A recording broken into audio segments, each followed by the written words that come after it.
evening and welcome to Left, Right and Centre. This is a Saturday edition. It's been quite a day as far as the Narcotics Control Bureau investigation is concerned, where beyond Riya Chakravarti, her brother, as well as the others who are being accused to have been kingpins as far as the Bollywood drug racket is concerned, top actresses were summoned and questioned for very many hours. It is still not known whether they will be questioned again or summoned again, but this brings out a larger question. Number one, is this a systemic rot or a malaise called the drugs racket in Bollywood, and we are looking at just the tip of the iceberg? Or is this perhaps a situation where these celebrities are playing the, they're paying the price for being celebrities? How do you look at it? Are these celebrities who are being questioned victims, or are they the villains? Or should we actually just wait for this probe? And also the manner in which this probe is going on. It started with Sushant Singh Rajput's investigation into his death, and now one really doesn't know where the investigation is going or what the intended purpose of this investigation really is. To talk more about this, we have a very special guest joining us right now. Actor Kanika Sadanan Lal is with us. Senior Advocate Ujjwal Nigam is also with us. Varun Singh, advocate in the Supreme Court, and also Sushant Singh Rajput's family's lawyer. We also have singer Shivani Kashyap with us, and B.V. Kumar, former chief of the Narcotics Control Bureau. Mr. Kumar, let me begin with you first, because this is related to your organization which you represented. Now, I want to know from you, what do you make of the manner in which the Narcotics Control Bureau in this particular case is carrying out the investigation? And particularly, I want your comment from the point of view of these leaked chats. I mean, even before this evidence is being presented in court, it seems that it is being presented in the media. Yeah, as far as the Narcotics Control Bureau is concerned, it is within the provisions of law to summon anybody whom they suspect either they have violated the provisions of the NDPS Act in terms of drug trafficking or drug abuse. So they are within the right to summon anyone, irrespective of their status, just to discover evidence to find out exactly how the drugs came and from what source. So to that extent, they are very much within the framework of law. The next thing I would like to mention is they have every right to take evidence from the electronic storage media, either in the form of mobile telephones or in the form of laptops or computers or any other electronic storage media.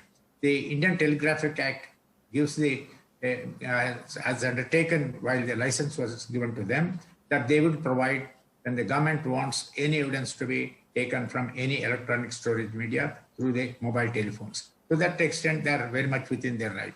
Now, the next question that comes in is whether the film stars are a special target or otherwise, because the Enforcement Directorate referred the case to them. Now, they can't ignore it. But then the next question comes in whether it was correct on their part to periodically leak or probably inspired leaks to the media, so that it should not, it may jeopardize the ultimate object of investigation.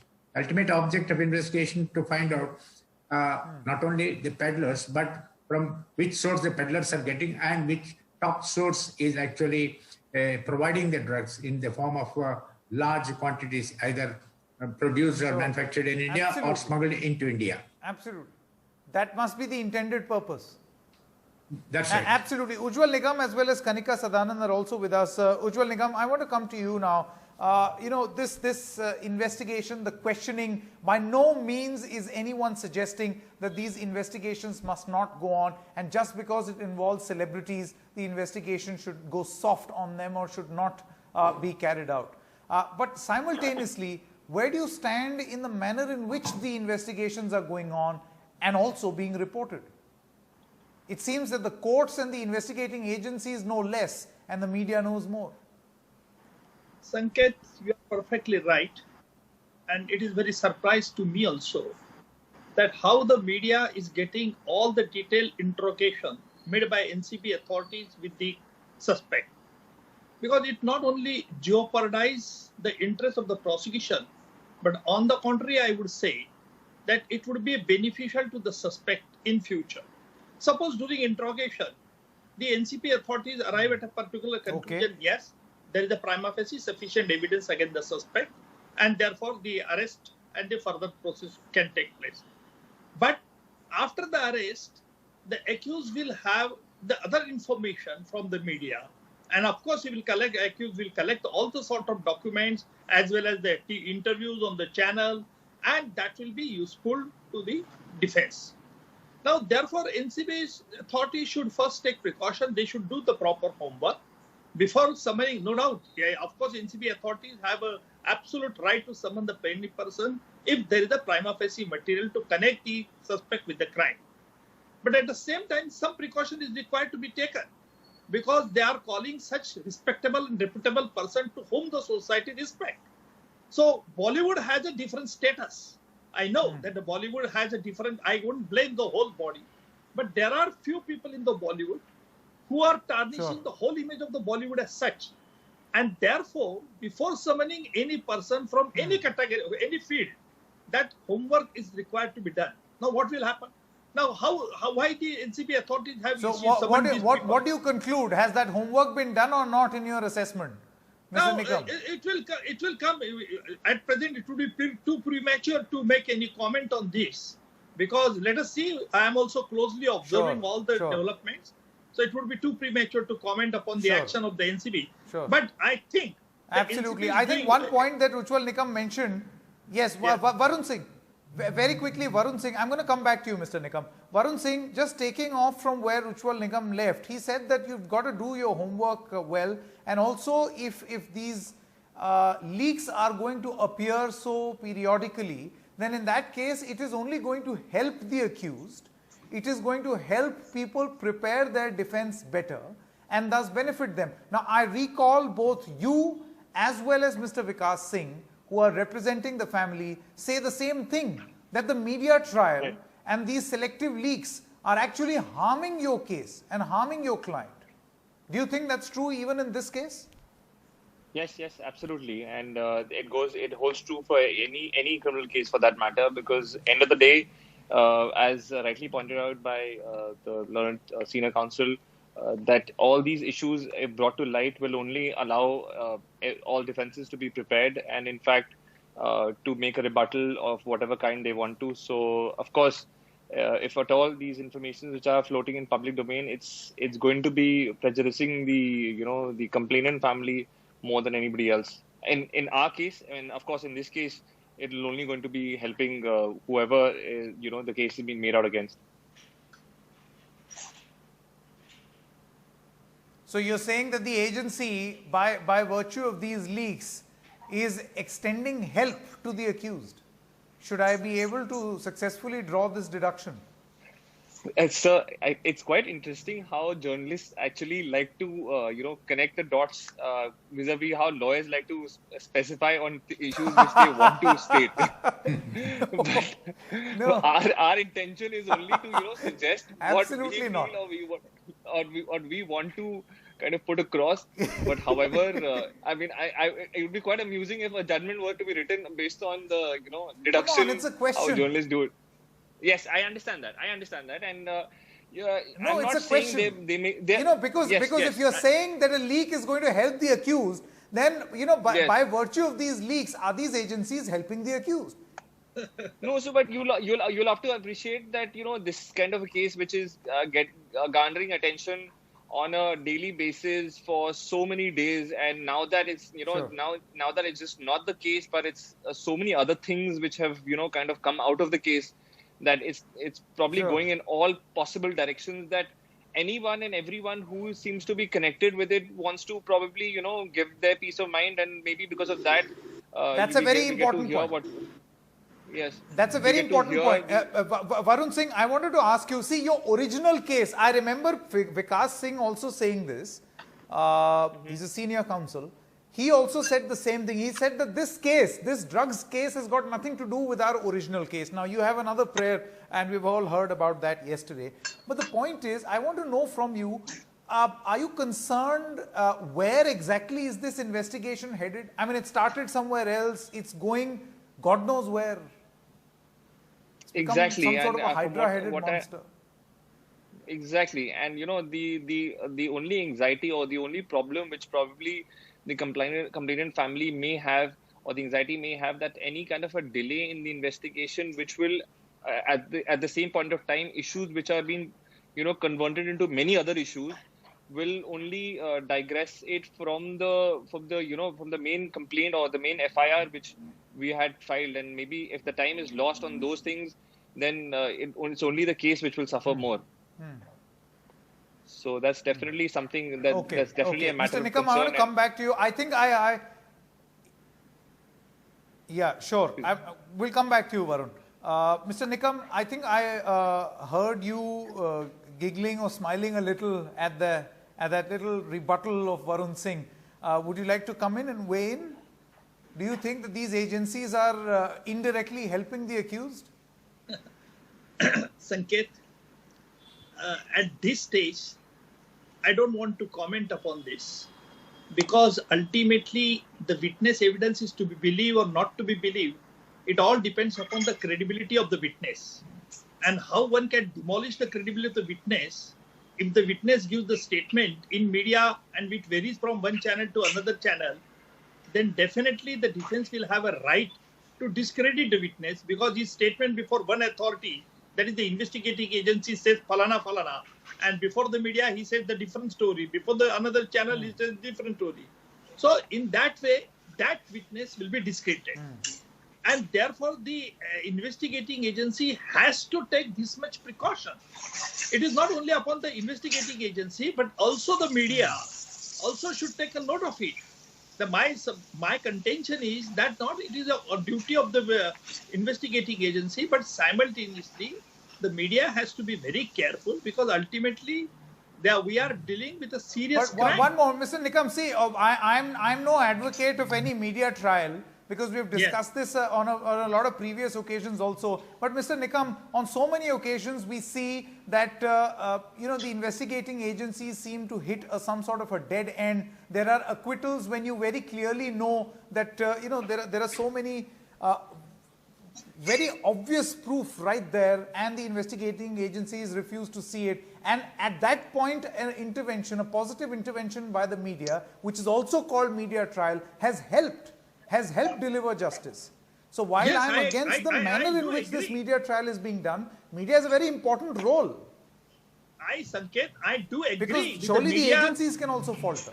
Sanket, I do agree with you that the media's role is very, very important in democracy.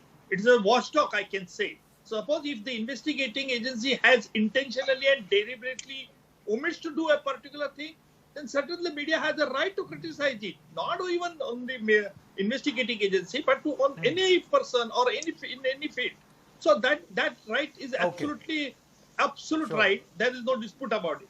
But the question is why we should cross the Lakshman Rekha. That is the most important. Okay. We've had a detailed discussion on the way the media has acted in this particular case. We would love to have more discussion, but perhaps at a later point. But Kanika Sadanand Lal, I want to bring you in at this moment. From the industry experience, what would you like to conclude, and how are you looking at this, the manner in which this investigation is being carried out? I mean, are these celebrities the victims or the villains? Victims hai ya villain hai? So Sanket, I'm going to speak as a lawyer, as a human rights activist, and as an actor. Sure. I want to first of all say that the selective leakages that are happening in the media, and the media that is hyping it all up, is actually doing a disservice to the fight against drugs. Because this way, if you are putting celebrities out there and making them the poster people, then the victims who are drug addicts, I mean the people who are the consumers or the drug addicts, they are not going to come forward and accept that they're drug addicts, and they're not going to go for treatment, no rehabilitation, and that way they get into more crime. Now, with regard, this is the human rights aspect.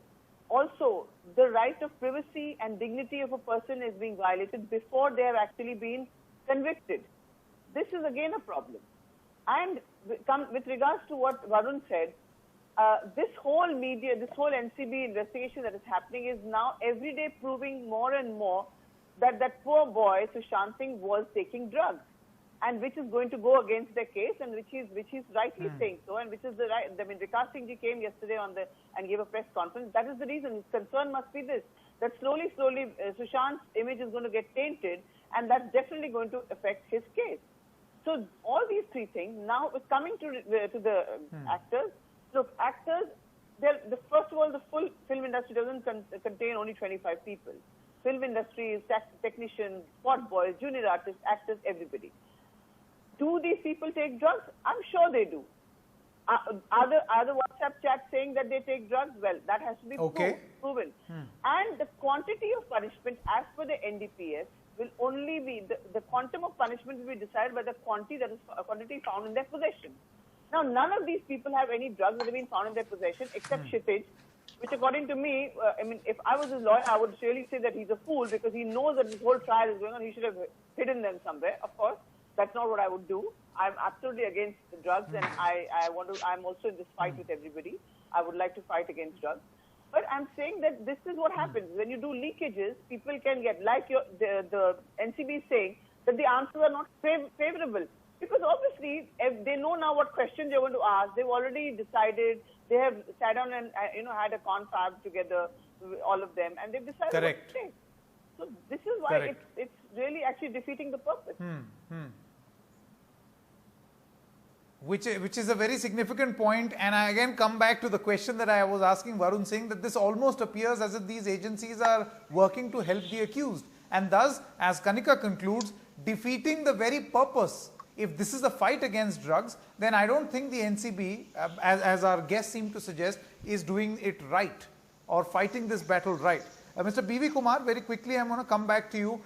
You know, it's your agency, your previous agency that is being spoken about here. I'm sure the agency must have done stellar work in the past. But do you think, and in your wisdom, I mean, you can surely be honest now because you're the former chief, do you think that the agency is getting too much into these finer details of the actresses rather than finding the kingpins, which it is capable of doing? Mr. Kumar. 2 points I would like to make. I'd like to respond to Mr. Varun Singh and the blood advocate, Mr. Nigam, and then come back to the question which you asked. They were mentioning that whether the information that's being leaked out to the press, either directly or indirectly, they are getting it, not only may benefit the accused or the people who are being summoned, but definitely it's going to help the real offenders, the drug traffickers, or even the middlemen at a higher level other than the peddlers. So that's going to damage the whole investigation. And as rightly pointed out, they would have by this time packed up their goods and other things, cleaned up their stables, and probably some of them might have left the country also. So that would be a severe damage. As far as the what will your suggestion be to your previous agency? How to carry out this probe to make this fight against drugs effective? Otherwise, this will become a media tamasha, and at the center of it all will be an NCB, which in your own words and in the words of these esteemed panelists will probably end up achieving nothing at the end. No investigating agency at the initial stage will reveal anything to the press or, for that matter, issue a statement when it is at a very nascent stage, when they're getting information from the drug users saying that who are the peddlers who have supplied them. Then instead of going downwards to find out who are the consumers and who are the peddlers and other things, to a certain extent, yes, but keep the information totally confidential and go upwards. Find out from the peddlers who have supplied to them and then go up the ladder. No, but then, Mr. Kumar, it is not confidential. No, you have these private chats which are supposed to be presented in courts being presented in the media. They have not yet presented in the court. This is a failing of the agency. Sorry, they have not yet presented in the court. I've seen the remand application of Riya Chakrabarti. They have only said they intend to further investigate the case, and that's why they asked for a judicial remand. They didn't even ask for a remand with the NCB. Sure. And they have not alleged that she is going to sort of influence or jeopardize the investigation that's being conducted by the NCB. They have not revealed what exactly was the information that they gathered from the chats. Well, what should have been done in this case is gather all the information. No, I think I would not have Ms. allowed this type of see, leakage. again, we come back to the main point. Yes. Yes. Yeah. Okay. Ms. Kanika Lal, we're going to come back to the point that you were making just a short while ago of this actually defeating the fight against drugs.